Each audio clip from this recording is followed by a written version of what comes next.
नमस्कार दोस्तों। तो देश में देशभक्त पैदा नहीं होंगे, देश में गुंडे माफिया पैदा होंगे और आप माफिया पैदा करके अपनी पार्टी में लेते हो। आप कहते हो जिस अजीत पवार को कि वो चक्की पीसेगा अपराधी है, मुकुल राय अपराधी है, अरे कितने नाम गिनाऊं, नारायण राणे अपराधी है, प्रफुल्ल पटेल भ्रष्टाचारी है। लेकिन यही भ्रष्टाचारी Bharatiya Janata party detergent powder से धुल जाते हैं और आपकी पार्टी में आ जाते हैं, किसी के खिलाफ मुकदमा नहीं होता है। राहुल क्या बात कर रहे हैं? वहां पानी चूरा है, आपके बनाए हुए पुल 2 साल नहीं चल सकते। तुमने तो राम मंदिर में भी वो घोटाला कर दिया है। तू समझा? हाँ। नहीं, तू समझा नहीं। हाँ, अगर मंदिर में घोटाला ना होता तो वहां की छतें न चिचा रही होती।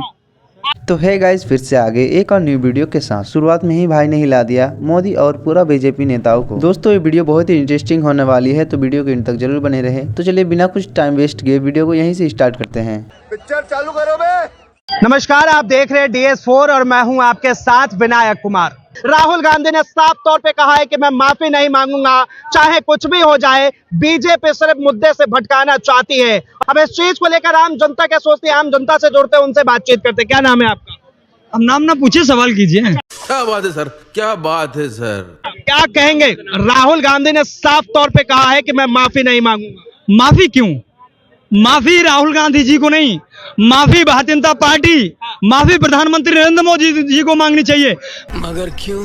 माफी मांगनी चाहिए 15 लाख के झूठे वादे के लिए, माफी मांगनी चाहिए हर साल 2 करोड़ नौकरियां देने के लिए, माफी मांगनी चाहिए भाई से भाई को लड़ाने के लिए, माफी मांगना चाहिए किसान आंदोलन में 700 जवानों की शहादत के लिए, माफी मांगना चाहिए गुजरात के अंदर बिल्किस बानो के रैपिस्टों को उनका माल्यार्पण कर, उनका महिमा मंडन करने के लिए। ये बड़ी अच्छी बात कही आप। माफी ये क्यों नहीं मांगते हैं? आप जाकर के कैलिफोर्निया, संघाई, दोहा, वहां जाकर के आप पिछली बार बयान दे देते हैं कि भारत तो सपेरों का देश है, भारत में पैदा होना तो अपराध है, तो उससे हमारे देश की छवि धूमिल नहीं होती। आप तो विपक्ष पर सवाल करते हैं, आप खुद कुछ नहीं करते। आपने क्या नहीं कहा? आपके एक नेता का बयान आता है कि राहुल गांधी जी की पर इनाम। अगर यही बयान विपक्ष के किसी नेता का होता तो आप उसको क्या बताते? भारत की मीडिया और जो सरकार मौजूद है उसको तालिबानी फरमान बताती, कहते हैं तेरा दादी जैसा हाल होगा। ये क्या है? ये धमकी है और इन धमकी देने वालों के खिलाफ कोई कार्रवाई नहीं की जाती। बात तो सही है। आप सरकार में बैठे हैं तो आप ये सोच रहे हैं कि हम किसी को पैरों के नीचे रौंद देंगे। आप देश के किसानों को रौंद देंगे, आप महिला पहलवानों को रौंद देंगे। देश का नौजवान जब पुलिस भर्ती का पेपर देने जाएगा तो उसको उम्मीदों को पैरों के नीचे रौंदेंगे। नहीं, गमों की धूप में मुस्कुरा के चलना पड़ता है और ये दुनिया है या चेहरा सजा के चलना पड़ता है। हमारा कद आपके कद से बहुत ऊंचा सही, मगर चढ़ाई पे सबको कमर झुका के चलना पड़ता है। क्या बात है सर, क्या बात है सर। चमन में रंगो वा गुलू से बात बनती है। हम ही हम हैं तो क्या हम हैं, तुम ही तुम हो तो तू क्या तुम हो। सबको साथ लेकर चलना पड़ेगा। ये देश इसीलिए पहचाना जाता है, ये मुल्क हमारा मुल्क देश का सबसे बड़ा लोकतांत्रिक देश है। ये इसलिए जाना जाता है कि अनेकता में एकता, कई जाति, कई मजहब, कई धर्म के लोग रहने के बाद यहाँ एकता है। लेकिन आप उस एकता को खत्म करने की बात करते हैं। आप कहते हैं राहुल गांधी ने सिखों के लिए गलत बयानबाजी की है। मैं तो कहता हूं किसी धर्म के खिलाफ गलत बयानबाजी नहीं होनी चाहिए। ये बड़ी अच्छी बात कही आप। अभी कंगना रनौत उसने बयान दिया था कि जो आंदोलन में आंदोलनकारी सिख बैठे हुए थे, जो बॉर्डरों पर बैठे हुए थे, वो वहां रेप कर रहे थे और वहां लाशें टांग रहे थे, वहां ड्रग्स का काम चल रहा था। तो आप बताइए, आप किस भारतीय जनता पार्टी के नेता ने कहा कि कंगना माफी मांगो या कंगना का इस्तीफा क्यों नहीं मांगा जाता है? आपके नेता अगर ऐसी बयानबाजी करते हैं, आप उनको संरक्षण देते हो और ये लगातार चला आ रहा है। आप देखिए, भारतीय जनता पार्टी का विधायक उन्नाव के अंदर, उसको भारतीय जनता पार्टी के बैनर के नीचे समर्थन दिया जाता है। क्यों? आप देश के अंदर ऐसे जघन्य अपराध करने वालों को अपने बैनर के नीचे समर्थन दोगे तो देश में देशभक्त पैदा नहीं होंगे, देश में गुंडे माफिया पैदा होंगे और आप माफिया पैदा करके अपनी पार्टी में लेते हो। आप कहते हो जिस अजीत पवार को कि वो चक्की पीसेगा अपराधी है, मुकुल राय अपराधी है, अरे कितने नाम गिनाऊं, नारायण राणे अपराधी है, प्रफुल्ल पटेल भ्रष्टाचारी है। लेकिन यही भ्रष्टाचारी Bharatiya Janata party detergent powder से धुल जाते हैं,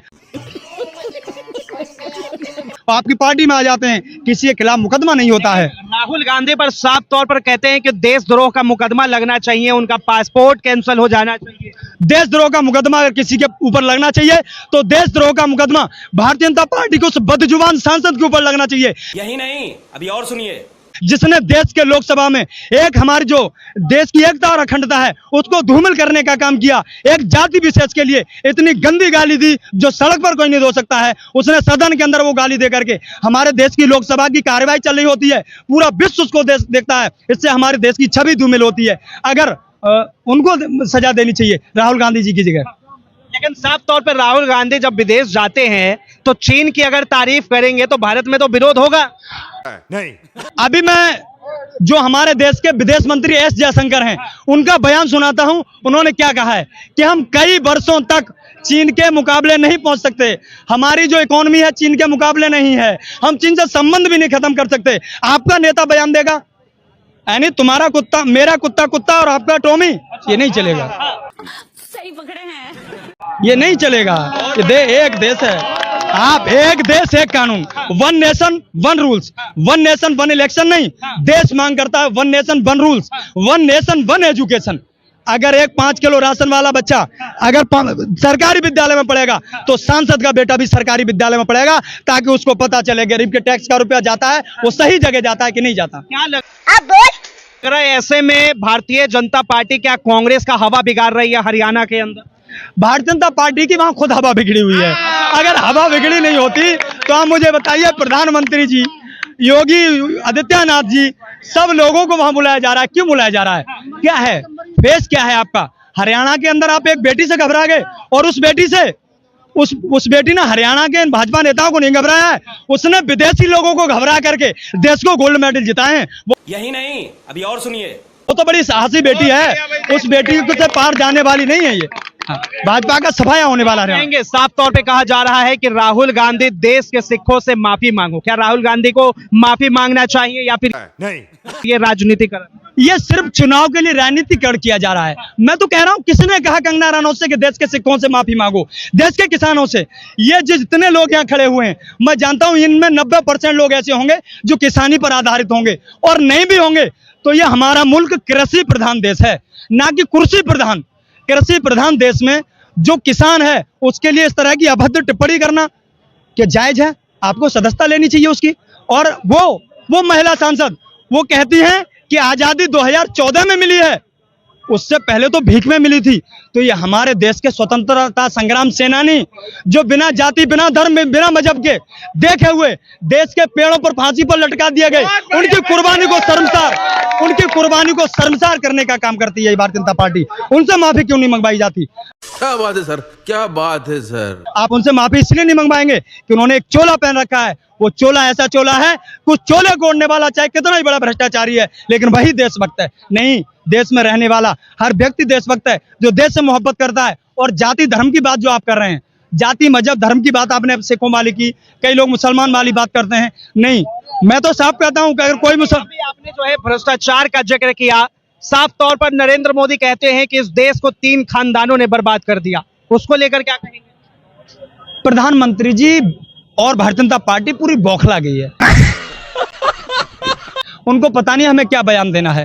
अगर उन्होंने बर्बाद कर दिया तो 11 साल से सत्ता में कौन है? मीडिया ने कभी सवाल किया? जो लोग 11 साल से देश में सरकार चला रहे हैं उनसे सवाल क्यों नहीं किया?